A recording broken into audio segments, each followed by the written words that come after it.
aking damdamin, pinaglalaruan ng baliw at ng ulan. Sinong di mapapasayaw sa ulan? Sinong di mababaliw sa ulan?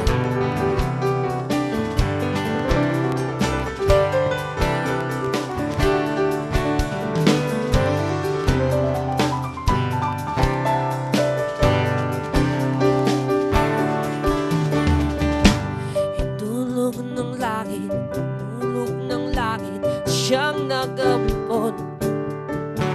Ang libo-libong alaala, dala ng ampon. O daan-daang larawan ang nagdaraan sa akin.